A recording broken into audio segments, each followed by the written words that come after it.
So we're going to practice that a little bit. And you have a yellow sheet in your packet called Common Situations. And so we're going to, let's do a couple of these for practice and just see if we can come up with a 4-part assertion message, okay? So remember, we're always just expressing our awareness, right?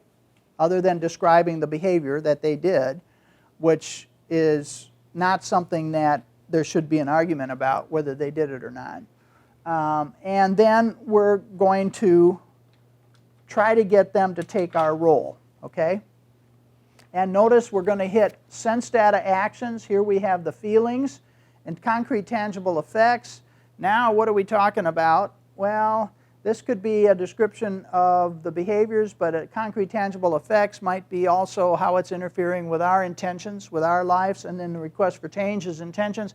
In one sentence, you basically are covering most aspects of the awareness wheel. That's why it's a powerful sentence, right? So let me give you a positive way to use this before we do the one about you're having a negative impact on my life. I could use this model to send you an appreciation or an affirmation. So let's say that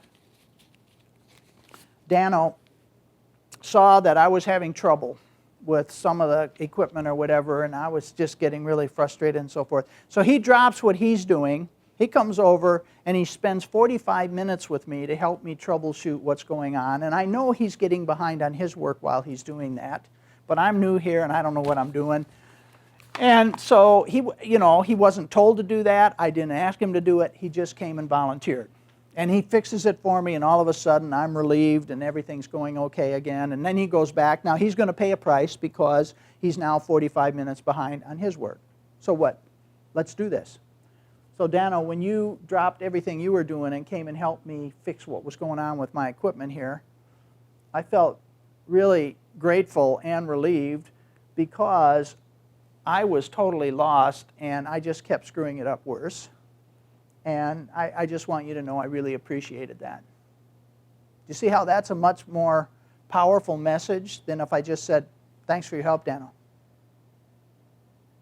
Do you hear how different it is?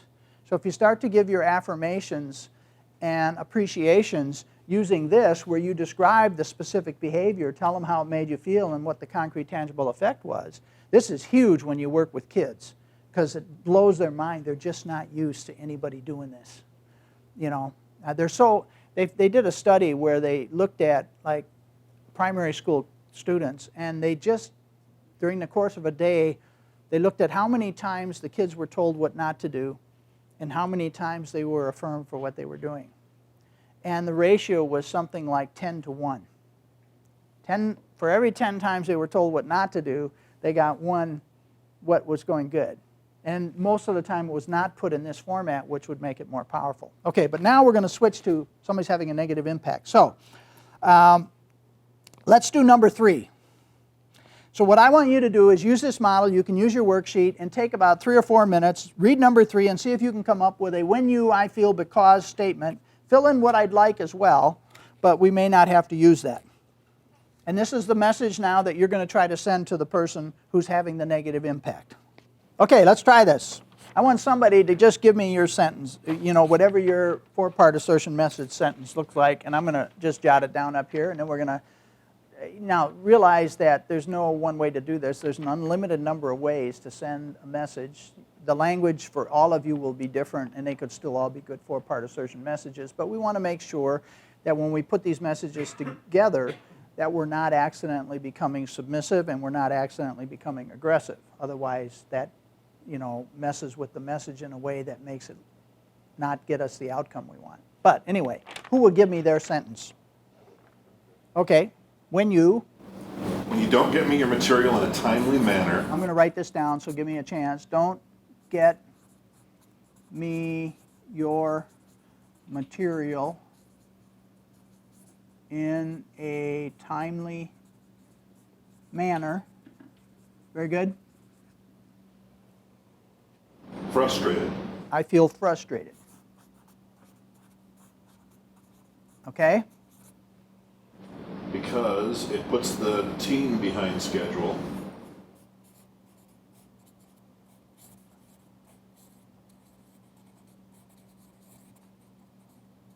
Okay?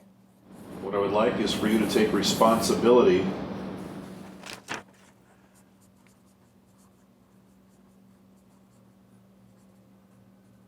Okay? like the rest of us have.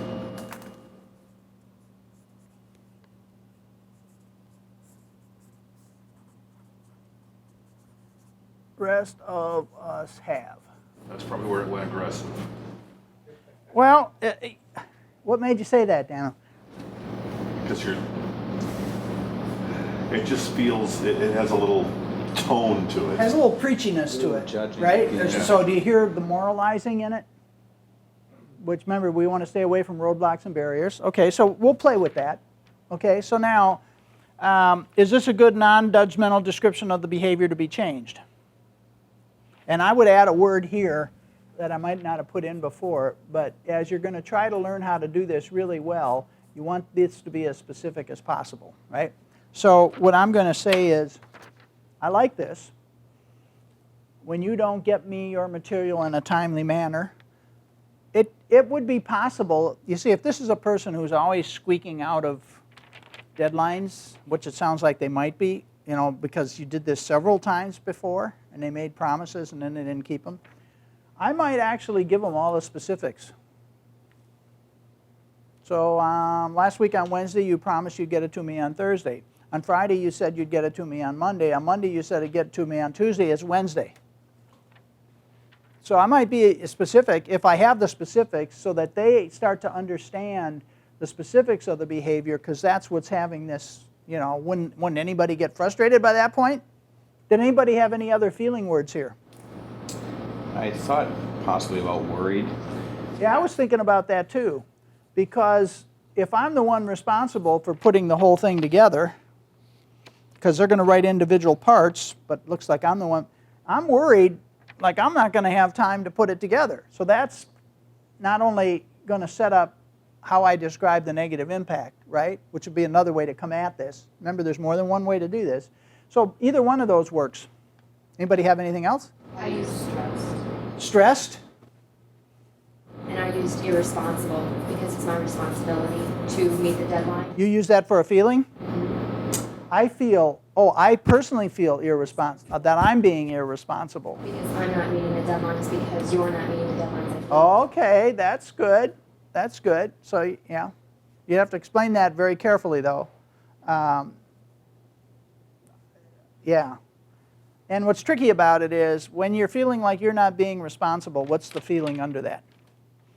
Because that's more of describing behavior than actually a feeling. What would our feeling under that be? Feel like I'm not being responsible. Am I feeling scared? Because then other people are going to think I'm not doing my job? I don't know. So you always want to try to find the underlying most powerful feeling word is what I'm going for. And you might have to explain, if you did use scared, you'd have to explain it the way you did, because other people are going to think I'm not being responsible. Then concrete, tangible effects. It puts the team behind schedule.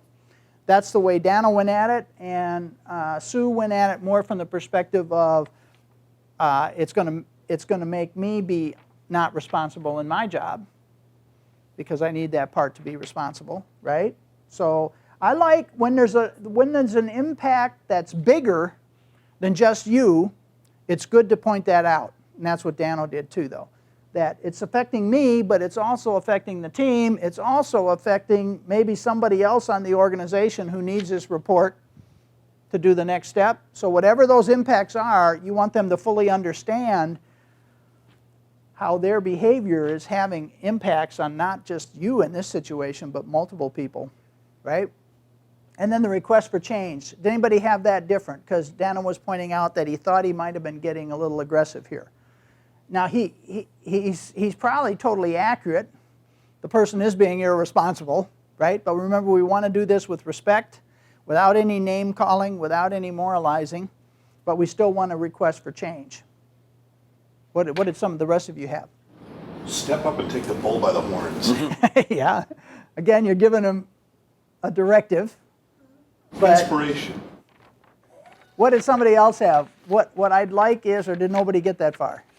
I just put what I'd like is for you to complete this task without further delay. without further delay. And what I would do is make the without further delay more specific. I would like this report by 3 o'clock this afternoon, or whatever. I give them an absolute deadline. And then, if you're in a position of authority, you could take it a step further if you're really dealing with an irresponsible person, and you could explain to them what the consequences would be if they did not meet that directive, right? Because, the only reason I would go that far is because we've dealt with this 3 times now, or several times. Okay, so that's good. Now, I'm guessing some of the rest of you had slightly different messages. They could still be good, but you get the idea. I have a little bit of trouble with the effects. When I thought about adding the feeling of worried, my angle was I'm going to be held responsible for this. Okay. And so it reflects poorly on me. Right. But I don't know if that's concrete or tangible. I might say I'm going to be in trouble if I don't get this report in time. That's a concrete, tangible effect. Okay. Or I'm going to be held accountable if I don't get this report in on time. And that connects with what Sue was concerned about too, with the stressed. And that's what I was thinking. I just wasn't sure if it was concrete and tangible or if it was a projection. Right. But there again, the more you can make it about how it's going to have an impact that hurts as many people as it hurts, if you can explain that, that makes it more powerful. So in work situations, if this report is something that the next team absolutely has to have before they can get ready for the board meeting or whatever, so then you would explain whatever those concrete, tangible effects are. So we just don't have those here. Okay, let's try another one for fun. A fellow worker, now you're not going to write this down. You're just going to do this off the top of your head. So we're going to compose a 4-part message together. This is like a group process now. Number 2, a fellow worker has borrowed money from you and has neglected to repay you. They're now asking to borrow money again. So somebody just do the first part. When you Ask to borrow money. Okay, when you borrow money from me and do not pay me back, or now let's get more specific. When you borrowed money from me last Tuesday, told me you'd pay me by Wednesday, and it's now Friday, and so you didn't pay me back, I make it as specific as I can. I feel, what do I feel? Taken advantage of, used, Taken advantage of? disrespected. Could feel mad. I could feel scared and worried again because I was needing that money for something. Now we're going to connect the feeling to the concrete, tangible effects. And so then you would be as concrete and tangible here. I needed that money to pay a bill. I needed that money to do my grocery shopping. I needed that money to buy a gift for my cousin's birthday. I mean, whatever it is. You don't make it up, but you make a concrete, tangible. Most of us, if we were counting on getting money back that we lended, it does have a concrete, tangible effect on us if we don't get it back. I'm assuming that most of you are not independently wealthy and you have so much money you don't know what to do with it, right? Okay, so the request for change, what I'd like is For you to pay you back. I would like you to pay back what you owe me before you ask me for an additional loan. Would that do it? Okay, so you get the idea. So some of these, the places where this can be useful are places where maybe somebody's having a negative impact on your behavior, on your life, but you're waiting too long to let them know what it is, and this gives you a way to put that message together so that you can let them know this. This is important on work teams. It's also important in our personal life.